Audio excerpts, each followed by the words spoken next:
Salut, j'espère que vous allez bien. Je vous retrouve aujourd'hui pour vous donner un petit conseil vite fait. Si vous souhaitez planter des arbres ou une haie ou peu importe, des végétaux cet hiver, n'attendez pas le moment où vous allez planter vos arbres pour creuser les trous, car il y a de fortes chances qu'il y ait que ce soit un moment en fait où le sol soit trempé. Et le critère principal pour réussir une plantation, c'est de travailler la terre au moment où elle est au bon degré d'humidité. Et pour ceci, il faut qu'elle soit ressuyée. Qu'est-ce qu'une terre ressuyée? C'est une terre qui a été humectée par l'eau et dans laquelle l'excédent d'eau s'est évacué et qui possède juste un peu d'humidité résiduelle. Donc pour faire un trou de plantation, vous faites avec l'outil de votre choix. Moi j'aime bien la houe parce que ça me permet de scalper l'herbe en surface puis de creuser. Parce que je suis jeune, j'ai de la force, voilà, moi j'aime bien donner des grands coups de bâton dans la terre. Voilà, mais rien ne vous interdit de faire avec une bêche, etc.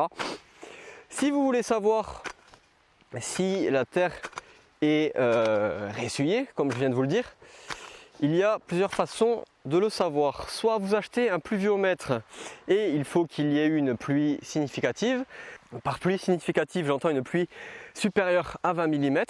Et si vous n'avez pas de pluviomètre, vous pouvez toujours discuter avec les agriculteurs à côté de chez vous et vous leur posez la question: est-ce qu'il a plu? Et dans ce cas-là, en fait, chez l'agriculteur, il va y avoir plusieurs types de réponses. Bien qu'il ait plu, en fait, que vous ayez constaté qu'il ait plu, il se peut qu'un agriculteur vous dise: oh, il n'a rien plu, alors il n'a rien plu, il n'a rien plu. Ça veut dire que la pluie n'a pas été significative, elle a été inférieure à 20 mm et donc elle n'a pas humecté suffisamment le sol pour que celui-ci soit travaillable avec des outils, avec un tracteur, etc. C'est pour ça que des fois, quand on parle à un agriculteur, vous avez beau avoir vu de la pluie, lui il va vous dire: oh non, il n'a pas plu, il n'a pas plu. Voilà. Et si un agriculteur vous dit il a plu, bon, ça veut dire que vous pouvez travailler la terre. Et s'il vous dit il a bien plu, alors ça veut dire qu'il a plu peut-être plus de 30 ou 40 mm. Et dans ce cas-là, il faut peut-être attendre une semaine, histoire que la terre vraiment se dégorge de son excès d'eau. Donc, pour savoir ensuite en pratique si la terre est au bon degré d'humidité, c'est pas compliqué, il suffit donc de creuser. On prend de la terre. Et pour savoir si elle est ressuyée, en fait, il faut qu'elle s'effrite avec la main, comme ça, vous voyez, elle s'effrite. Si elle est trop humide, elle va faire un effet pâte à modeler, elle va glisser sous le doigt. Tandis que si elle n'est pas assez humide, si elle est trop sèche, et tout simplement, on ne pourra pas l'effriter.